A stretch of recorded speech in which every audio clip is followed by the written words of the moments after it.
Afternoon, ladies and gentlemen. It's Eric Coffin. I'm here at the November 2019 Metals Investors Forum in Vancouver. I'm here with Keough. He's the CEO of Evergold Corp. Evergold's a very new company. They only listed a little over a month ago. And before he even gets sort of into talking about his stuff, I want to preface it by saying part of what attracted me to the company, I mean, aside from the management and the projects, which you'll hear about, I was very impressed with the way they structured the deal. It was a very fair IPO. This is not one of those deals where it went public and there's a zillion cheap shares floating around all over the place.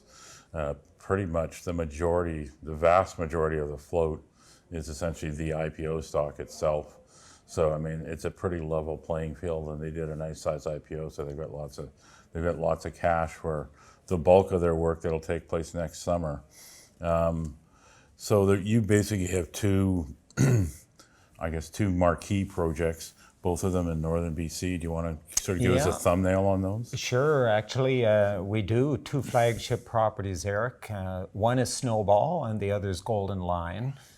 Snowball is about as central to the Golden Triangle as it's possible to be, and about 12 minutes flying time from a paved highway. And Golden Line is actually east of Snowball. It's not in the official Golden Triangle, but it's actually in the Stikine terrain rocks and a very similar age rocks to KSM. Okay. So they are both intrusion-related systems with both epithermal high-grade gold, silver, and bulk tonnage potential.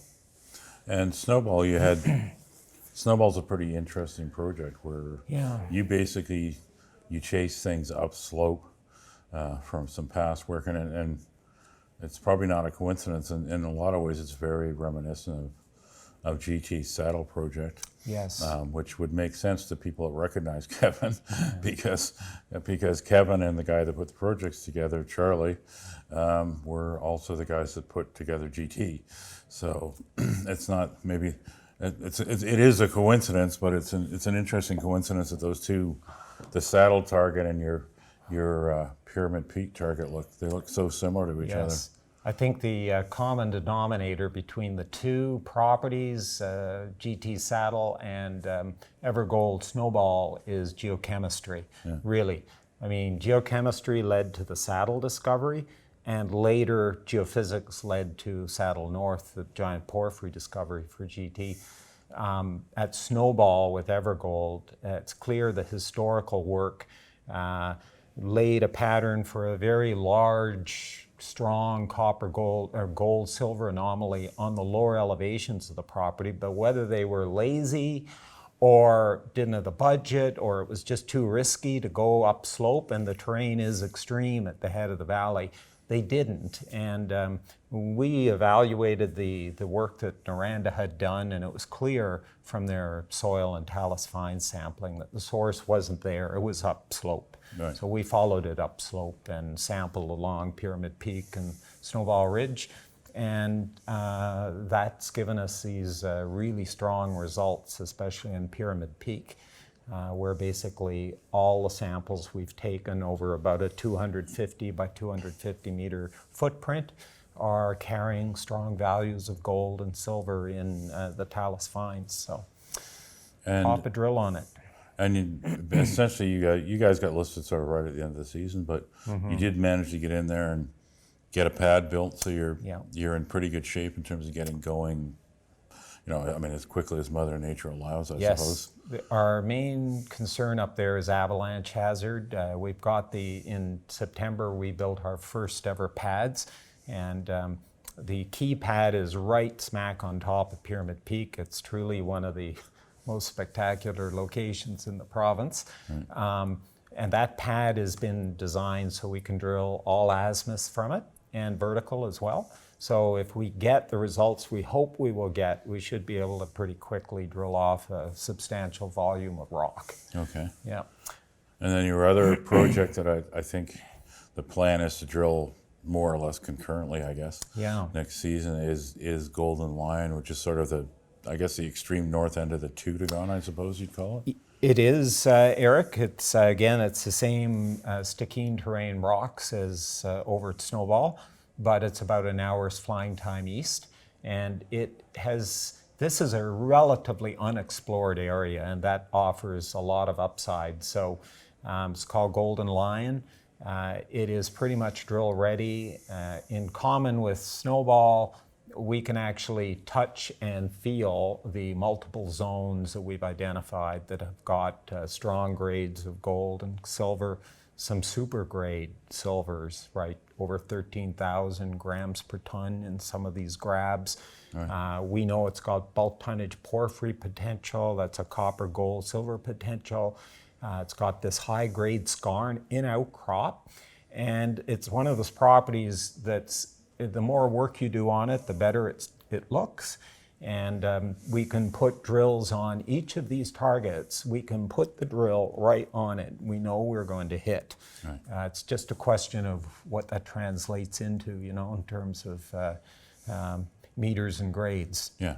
Mm-hmm. Yeah, it's exciting though. You're basically drilling showings. You figure out what the scale is once you start getting holes down. Yeah. And now, it's November. Those are fairly far north. Is there going to be anything, by the way, news flow in the next few months? I mean, I think yes. you got a bit of work done, I think, right? We did actually. So at the minute we're in negotiations toward getting a permit for Golden Lion. Snowball is fully permitted, and until we've settled those negotiations, we just kind of want to keep things steady state, but I think you can anticipate some news in the first part of next year. Mm-hmm. And otherwise, the drill pads are in place at Snowball, so it's ready to go. First thing we'll do next spring is get back up to Golden Lion once the permit is in place, which mm-hmm. I do anticipate getting by early next year. Mm-hmm. And we'll start getting our initial pads built. So the plan is a phase one program on both properties, probably running more or less concurrently. And if the results are really strong, we will just ramp up the program, scale it up, and probably end up drilling a lot more over the course of the season. It's very, it is a very similar game plan to GT. It is. That worked for GT, so I can see the logic. I mean, both of these are both quite impressive properties. I mean, the grades and the potential scale on these targets is quite impressive. I think it's worth your while if you don't know the company. They have a very large prospectus because they did do 2 full 43-101 reports. Yep. So unlike most junior resource company, Kevin's prospectus is kind of like a phone book. It's not small, but I think it would behoove you to take a look because the stock really, it traded a bunch when it listed, but it's just kind of sitting there steady state price wise now. I'm not personally that sure you're going to see it pull back a lot, just because, like I said, this isn't a situation where there's a whole bunch of cheap shares. Everybody's kind of in at 20 cents. Mm-hmm. Like everyone owns it for the same price. Yeah. And I think everyone bought it. I mean, by the time that you did the IPO, I mean, it's in the prospectus. It was no secret you weren't going to be drilling until next summer. No, everyone knew that. So yes. Everyone knew it going in. So I think it's a great story for next field season. I think it's one of those ones that's definitely worth keeping an eye on and trying to pick away at during the winter, and then hopefully we get an early melt, and you can have at it in like May or June, give or take. That's what we'll when does stuff for. Usually melt? Like, is it June as well for Golden Lion? It is, yeah. They're both at the same latitude up there, so yes, it'll be roughly similar that way. The avalanche hazard is more at Snowball than it is at Golden Lion, but so. Yes, it'll be an exciting summer, honestly. I think whether the stock weakens off a few cents between now and if it goes to 10 cents, I tell people, who cares, really? Yeah. It's not about the short term. We know that stories in this neck of the woods, if you can deliver strong numbers from out the gate, the stock will respond and respond very strongly. So I think people who got in on the IPO did a smart thing for what's likely to come next summer. Yeah. Thanks. Okay, that covers it for now. Thanks for coming by, Kevin. My pleasure. Evergold, EVER on the venture. And are you getting an OTC over the winter? Oh, yeah, I'd look at that. I haven't actually seriously considered it yet. I think I had an email from somebody about it today. Yeah, I'm not sure. I'm not sure what's yeah. involved these days in that, but I mean, I think they basically do it for you. Almost. it's not. Yeah, it's not. It's not that difficult. It's not that arduous. I don't. There's no extra filings or anything. I don't think. But yeah, I think.